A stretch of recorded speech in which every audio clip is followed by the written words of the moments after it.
कोळी समाजाचा इतिहास हा महाराष्ट्राच्या समुद्री संस्कृतीशी आणि पराक्रमाशी जोडलेला एक गौरवशाली इतिहास मानला जातो. कोळी समाज हा भारतातील अत्यंत प्राचीन समाजांपैकी एक असून विशेषतः महाराष्ट्राच्या किनारपट्टीवर त्यांचे प्राचीन वास्तव्य आढळते. मुंबई, ठाणे, पालघर, रायगड, रत्नागिरी आणि सिंधुदुर्ग या भागांमध्ये कोळी समाजाने शतकानुशतके आपली संस्कृती आणि परंपरा जपली आहे.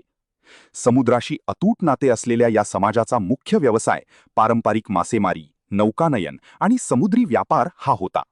समुद्रातील हवामान, भरती ओहोटी आणि जलमार्गांचे अचूक ज्ञान हे कोळी समाजाचे वैशिष्ट्य मानले जात असे. त्यामुळे किनारपट्टीवरील जीवन आणि अर्थव्यवस्थेमध्ये त्यांचा मोठा प्रभाव होता. इतिहासात मुंबईच्या सुरुवातीच्या वसाहती उभारण्यात कोळी समाजाचा अत्यंत महत्त्वाचा वाटा होता. ब्रिटिशांच्या आगमनापूर्वी मुंबईच्या 7 बेटांवर कोळी समाजाची अनेक गावे वसलेली होती. म्हणूनच कोळी समाजाला मुंबईचे मूळ रहिवासी असेही संबोधले जाते. आजही मुंबईतील वरळी, कोळीवाडा, वेसावे, मढ आणि इतर अनेक भागांमध्ये कोळी संस्कृतीचे अस्तित्व जिवंत दिसून येते. कोळी समाज केवळ मासेमारीपुरता मर्यादित नव्हता, तर अनेक कोळी योद्ध्यांनी विविध राजसत्तांमध्ये पराक्रम गाजवला.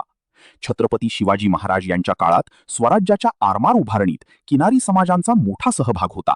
समुद्रमार्गांची माहिती, जहाज संचालन आणि किनारपट्टीचे संरक्षण यासाठी कोळी समाजाचे कौशल्य अत्यंत उपयुक्त ठरले. मराठा आरमाराच्या यशामागे किनारपट्टीवरील समाजांचे योगदान महत्त्वाचे मानले जाते. कोळी समाजाची संस्कृती अत्यंत समृद्ध आणि रंगतदार आहे. पारंपरिक कोळी नृत्य, लोकगीते, समुद्रपूजा आणि विविध सण उत्सव हे त्यांच्या जीवनशैलीचे महत्त्वाचे भाग आहेत. नारळी पौर्णिमा हा सण विशेष उत्साहात साजरा केला जातो. या दिवशी समुद्र देवतेची पूजा करून सुरक्षित मासेमारीसाठी प्रार्थना केली जाते. कोळी स्त्रियांची पारंपरिक वेशभूषा, दागिने आणि लोककला महाराष्ट्राच्या सांस्कृतिक वारशाचा अविभाज्य भाग मानले जातात. आजच्या आधुनिक काळातही कोळी समाज आपली परंपरा, संस्कृती आणि ऐतिहासिक ओळख अभिमानाने जपत आहे. महाराष्ट्राच्या सांस्कृतिक आणि सामाजिक जीवनात कोळी समाजाचे योगदान अत्यंत महत्त्वाचे मानले जाते.